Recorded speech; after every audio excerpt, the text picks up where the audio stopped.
Hello, my name's Liz Thomas, and I probably have endometriosis. I'm just now starting to do my personal self-help research about it. It's really scary and intimidating, but I'm starting, so that's good. I've had 2 doctors tell me I probably have it. I've had 2 people, I don't know, whatever. I just want to say hi.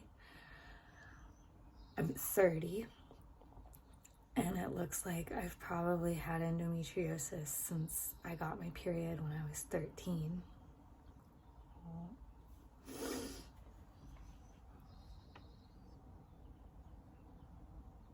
Yeah. So I think I'm gonna do a video vlog about my journey, because I have a feeling it's gonna be a pretty intense journey. So we'll see. Okay, bye. Okay, I have headphones because the speaker on my computer doesn't work.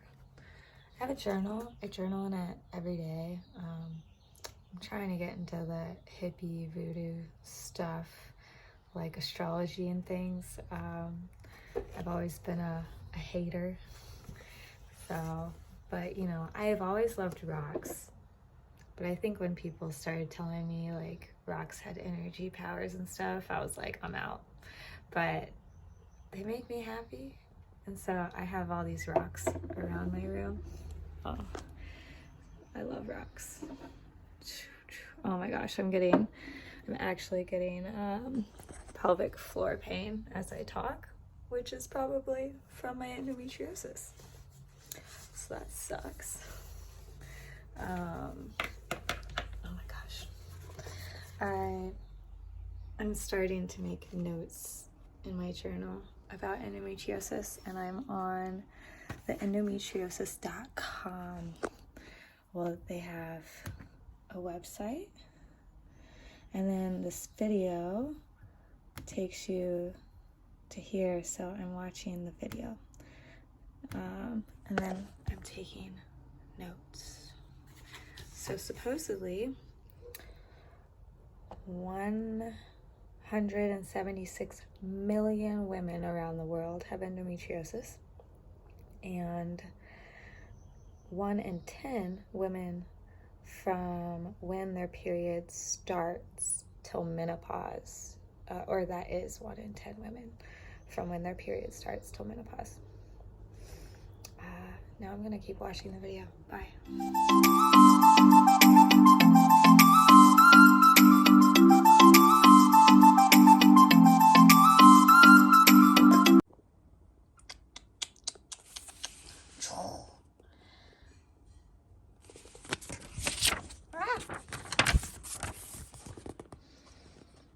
So ultrasound, MRI, check, did that, they couldn't see anything. Laparoscopy, microscope with light.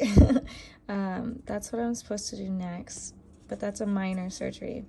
And then surgery, they're like, find a specialist, hormones. Basically, these are the things, I don't understand all of this, but this is what I would have to do after the surgery regardless. This is types of birth control. And then painkillers. I have had to exist off of ibuprofen ever since I hit 13, and that's a whole subject.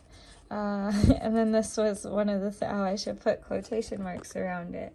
That was what the person at the video said. Oh gosh, don't accept pain as this is hard to do at the same time, as normal. What did I say?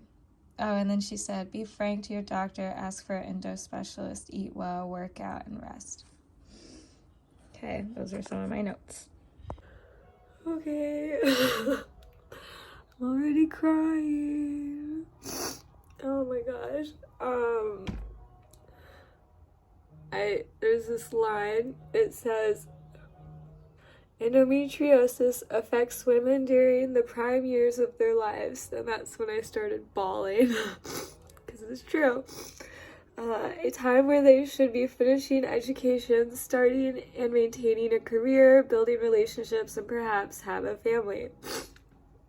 All of that has been seriously impacted my life. If I hadn't broken my pelvis and have been bedbound, I probably wouldn't have finished college. And I mean, I think a lot more than my endometriosis has contributed to my failed relationships, but it's definitely contributed because I have so many health problems and I can't keep up with my peers, and there's a lot. But yeah, so endometriosis affects women during the prime years of their lives. I've always felt really broken, and it just kind of confirms that I am and have been, and I hope I can fix it, or the doctors can help me. Oh my gosh.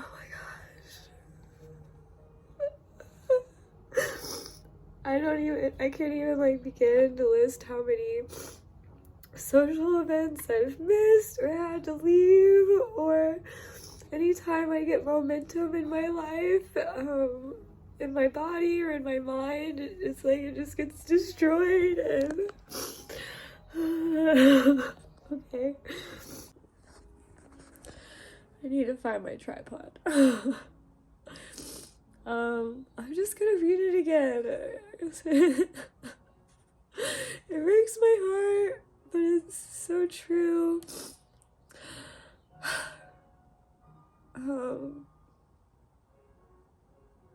Okay, I'll just read that part again. Endometriosis affects women during the prime years of their lives. I just lost my teenage years and my 20s to suffering with this disease. And only the people who were closest to me ever knew I was in so much pain all the time. But nobody I knew ever knew why. And it just seemed like such a societal standard that it's okay for women to just be in pain all the time. But, okay, I'm gonna keep reading it. Okay, this part says, teenagers and young women in their early 20s are not too young to have endometriosis. In fact, most women experience symptoms during adolescence, but unfortunately don't get diagnosed and treated until they are in their 20s or 30s. Okay, I haven't read this article yet, but the first paragraph I totally relate to. Research has consistently revealed that high levels of depression, anxiety, and eating symptoms are prevalent among individuals diagnosed with endometriosis. I have all of that. Moreover, these psychological symptoms frequently co-occur, and this psychological comorbidity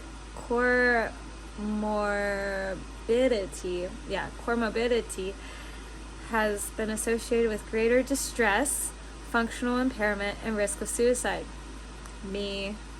Such findings demonstrate the complexity and clinical significance of this issue within endometriosis.